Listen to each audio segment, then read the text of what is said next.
함께 기도하겠습니다. 사랑의 주님, 우리에게 금요일을 허락해 주신 주님 감사합니다.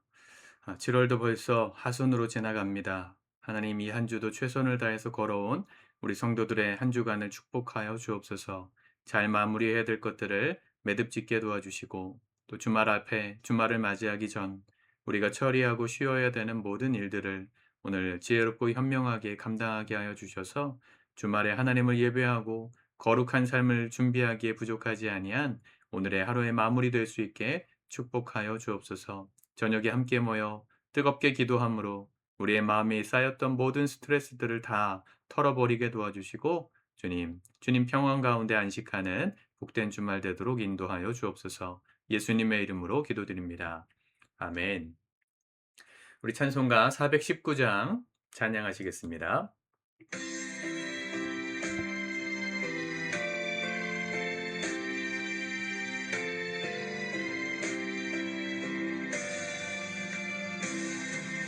주 날개민 내가 편안히 쉬네. 밤 깊고 비바람 불어쳐도 아버지께서 날 지켜주시니 거기서 편안히 쉬리로다. 주 날개 밑 평안하다. 그 사랑 그늘 자니요. 주 날개 밑 내쉬는 영원히 거기서 살리. 주 날개 밑 나의 피난처 되니 거기서 쉬기를 원하노라. 세상이 나를 위로치 못하나 거기서 평화를 누리리라. 주 날개 밑 평안하다. 그 사랑 그늘 자니요. 주 날개 밑 내쉬는 영원히 거기서 살리.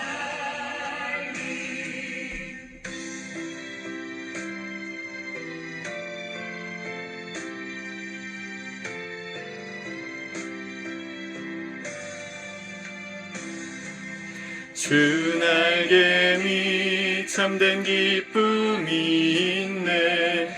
고달픈 세상 길 가는 동안 나 거기 숨어 돌보심을 받고 영원한 안식을 얻으리라. 주 날개 밑 평안하다. 그 사랑 그늘 자니요. 주 날개 밑 내쉬는 영원히 거기서 살리. 아멘. 오늘 하나님의 말씀은 이사야 7장입니다. 1절에서 마지막 절까지 말씀 같이 먼저 읽고 묵상하도록 하겠습니다. 7장. 우시야의 손자요 요담의 아들인 유다의 아하스 왕 때에 아람의 르신 왕과 르말리아의 아들 이스라엘의 베가 왕이 올라와서 예루살렘을 쳤으나 능히 이기지 못하니라. 어떤 사람이 다윗의 집에 알려 이르되 아람이 에브라임과 동맹하였다 하였으므로 왕의 마음과 그의 백성의 마음이 숲이 바람에 흔들림같이 흔들렸더라. 그때 여호와께서 이사야에게 이르시되 너와 내 아들 스알야숲은 윗모수도 끝 세탁자의 밭 큰 길에 나가서 아하스를 만나 그에게 이르기를 너는 삼가며 조용하라. 르신과 아람과 르말리아의 아들이 심히 노할지라도 이들은 연기나는 두 부직갱이 그루터기에 불과하니 두려워하지 말며 낙심하지 말라. 아람과 에브라임과 르말리아의 아들이 악한 꾀로 너를 대적하여 이르기를 우리가 올라가 유다를 쳐서 그것을 쓰러뜨리고 우리를 위하여 그것을 무너뜨리고 다부엘의 아들을 그 중에 세워 왕으로 삼자 하였으나 주 여호와의 말씀이 그 일은 서지 못하며 이루어지지 못하리라. 대저 아람의 머리는 다메섹이요 다메섹의 머리는 르신이요 65년 내에 에브라임이 패망하여 다시는 나라를 이루지 못할 것이며 에브라임의 머리는 사마리아요 사마리아의 머리는 르말리아의 아들이니라. 만일 너희가 굳게 믿지 아니하면 너희는 굳게 서지 못하리라 하시니라. 여호와께서 또 아하스에게 말씀하여 이르시되 너는 내 하나님 여호와께 한 징조를 구하되 깊은 데에서든지 높은 데에서든지 구하라. 하시니 아하스가 이르되 넌 구하지 아니하겠나이다. 난 여호와를 시험하지 아니하겠나이다. 한지라. 이사야가 이르되 다윗의 집이여 원하건대 들을지어다. 너희가 사람을 괴롭히고서 그것을 작은 일로 여겨 또 나의 하나님을 괴롭히려 하느냐. 그러므로 주께서 친히 징조를 너희에게 주실 것이라. 보라, 처녀가 잉태하여 아들을 낳을 것이요 그의 이름을 임마누엘이라 하리라. 그가 악을 버리며 선을 택할 줄 알 때가 되면 엉긴 젖과 꿀을 먹을 것이라. 대저 이 아이가 악을 버리며 선을 택할 줄 알기 전에 내가 미워하는 두 왕의 땅이 황폐하게 되리라. 여호와께서 에브라임이 유다를 떠날 때부터 당하여 보지 못한 날을 너와 내 백성과 내 아버지 집에 임하게 하시리니 곧 아수르 왕이 오는 날이니라. 그날에는 여호와께서 애굽 하수에서 먼 곳의 파리와 아수르 땅에 벌을 부르시리니 다 와서 거친 골짜기와 바위 틈과 가시나무 울타리와 모든 초장에 앉으리라. 그날에는 주께서 하수 저쪽에서 세내어 온 삭도 곧 아수르 왕으로 내 백성의 머리털과 발털을 미실 것이요 수염도 깎으시리라. 그날에는 사람이 한 어린 암소와 두 양을 기르리니 그것들이 내는 젖이 많으므로 엉긴 젖을 먹을 것이라. 그 땅 가운데 남아있는 자는 엉긴 젖과 꿀을 먹으리라. 그날에는 1000그루에 은 1000개의 가치가 있는 포도나무가 있던 곳마다 찔레와 가시가 날 것이라. 온 땅에 찔레와 가시가 있으므로 화살과 활을 가지고 그리로 갈 것이요 보습으로 갈던 모든 산에도 찔레와 가시 때문에 두려워서 그리로 가지 못할 것이요 그 땅은 소를 풀어놓으며 양이 밟는 것이 되리라. 아멘. 이사야 7장 말씀은 아하스 시대입니다. 우시아의 손자죠. 아하스 시대에 북쪽 이스라엘과 아람 사이의 연합군이 유다를 공격하는 일이 있었는데 결론이 먼저 나옵니다. 1절. 예루살렘을 쳤으나 능히 이기지 못하니라. 결국은 못 이겼습니다. 유다가 망하기 전이었기 때문에 하나님께서 이기게 하셨죠. 그런데 사람들의 마음은 그 결과를 잘 모르니까 불안했어요. 2절. 어떤 사람이 다윗의 집에 알려 이르되, 다윗은 유다를 말하죠. 아람이 에브라임과 동맹하였다. 아람과 에브라임, 에브라임 북이스라엘을 말해요. 그들이 동맹하였다 하였으므로 왕의 마음과 그의 백성의 마음이 숲이 바람에 흔들림 같이 흔들렸더라. 우리는 인생의 결론을 모르기 때문에 때로는 흔들릴 수 있습니다. 하나님은 흔들리는 것 때문에 뭐라 하지 않으십니다. 우리의 그런 연약함도 이해하시고 그 이해하시는 하나님이 또 그 과정을 잘 지나갈 수 있도록 인도하십니다. 우리가 해야 될 건 그저 순종하고 따라가는 거면 됩니다. 괜찮은 척 할 필요 없고 두려울 땐, 흔들릴 땐 흔들려도 되지만 믿음의 길을 버리면 안 되고 믿음의 대상을 바꿔서도 안 됩니다. 우리의 마음을 흔드는 것이 세상인지 아니면 하나님의 말씀인지에 따라서 우리의 행동은 끌려갈 겁니다. 주님께서 뭐라 말씀하십니까? 4절. 그에게 이르기를 너는 삼가며 조용하라. 르신과 아람과 르말리아의 아들이 심히 노할지라도. 아람과 북이스라엘을 말하죠. 그들은 연기나는 부직갱이 구루터기에 불과하니. 구루터기는 나무가 잘려 있는 거죠. 탔을 수도 있고 잘렸을 수도 있는데 거기에 연기가 나요. 그 예전에 그 아궁이에다 불 때 보셨던 분들은 아시는데 불 이렇게 지펴 가지고 나무가 활활 타면 그게 숯으로 변하잖아요. 근데 그 숯에 붙어 있는 그 잿가루 같은 걸 이렇게 막 흐트리면 불씨가 남아 있는 요만한 작은 나무 토막들이 있습니다. 그게 부직갱이죠. 불씨를 언제든지 옮길 수 있는. 물론 위험한 거지만 이미 다 타버린 구루터기에 남아 있는 두 개의 연기나는 부직갱이. 결국 영향력이 없다는 거죠. 요란하기만 하고 무서워 보이긴 하는데 결국은 다 태울 게 없어요. 결국은 불을 일으키지 않을 거니까 하나님 뭐라 하세요? 두려워하지 말며 낙심하지 말아라.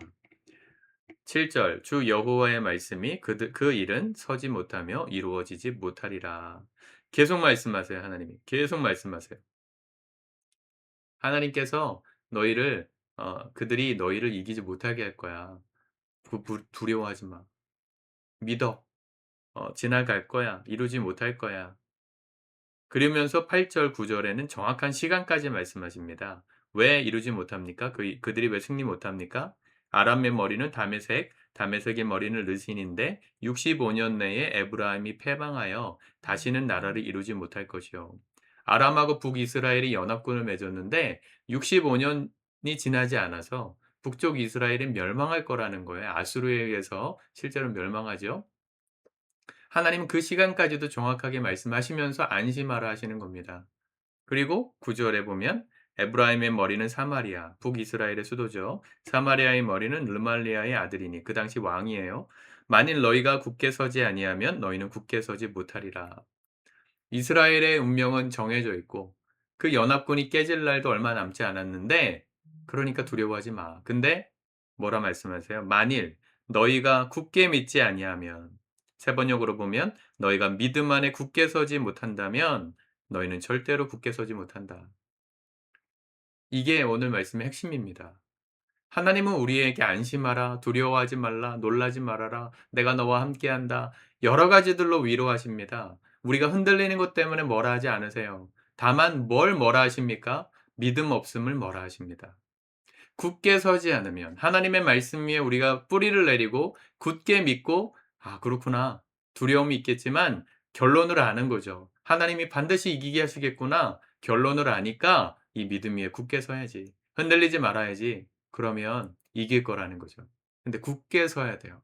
안 그러면 굳게 서지 못하리라. 흔들려 버린다는 거죠. 흔들려 버리고 하나님 기뻐하지 않은 것을 택하게 될 거예요.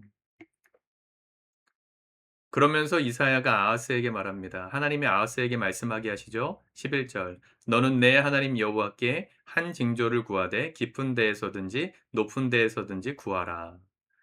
깊은 데 위기가 닥쳐 가지고 절망 가운데로 내려갈 때이든 높은 데 잘 돼서 흥할 때이든 하나님께 구하라는 거예요. 기도하라는 거죠.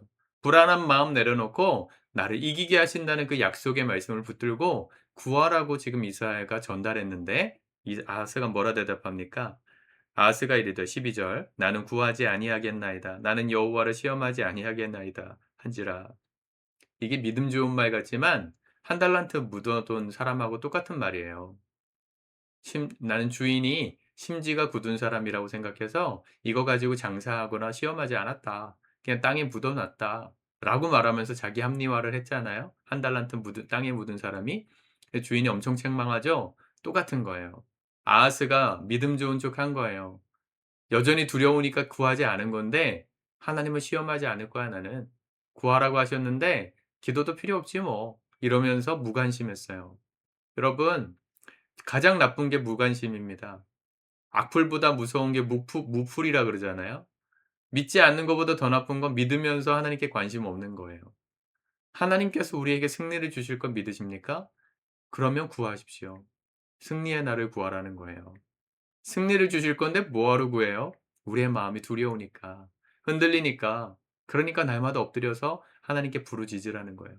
반드시 응답하셔서 우리의 삶에 좋은 걸 주시는 하나님을 진짜 믿는다면 기도는 반드시 필요한 삶입니다. 너희에게 있어야 될 것을 미리 아시는 하나님이시다. 이 말씀을 우리가 산상수훈 때 배웠잖아요. 그렇다고 아무것도 안 해도 되는 겁니까? 아니요. 더 기도해야죠. 먼저 그의 나라와 그의 의를 구하며 살아야죠. 똑같은 구조입니다. 성경은 똑같아요. 한 사람이 쓰지 않았지만 쓰게 하신 하나님은 같은 분이시니까 똑같은 말씀들로 연결되어 있어요. 여러분 진짜 믿음이 있으세요? 하나님의 약속의 말씀을 믿고 계세요? 그러면 기도하세요. 승리를 주실 거예요. 그러면 기도하세요. 그걸 믿는다면 우리의 삶에 기도가 없이는 우리의 마음의 흔들림, 요동함, 불신앙을 이겨낼 재간이 없습니다. 하나님은 우리를 위해서 기도하라고 하시는 것입니다. 오늘 금요일입니다. 제발 나오시기를 축복합니다. 현장에 오시는 기도가 달라요. 온라인으로 드리는 예배 드려보셨죠? 코로나 때 지겹도록 했잖아요.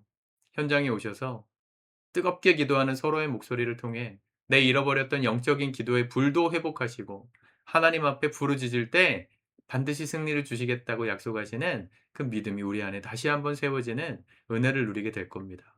하나님이 오늘 이 밤에 오늘 금요일 저녁에 함께 모이는 자들의 마음에 놀라운 성령의 불을 부어 주실 줄 믿습니다.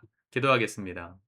주님, 우리에게 약속의 말씀을 들려주셨는데 우리의 마음에 여전히 무관심이 있고 불신앙 때문에 믿음으로 반응하지 못하는 어리석은 모습이 있지 않은지 말씀을 통하여 돌아보게 하여 주시니 감사합니다.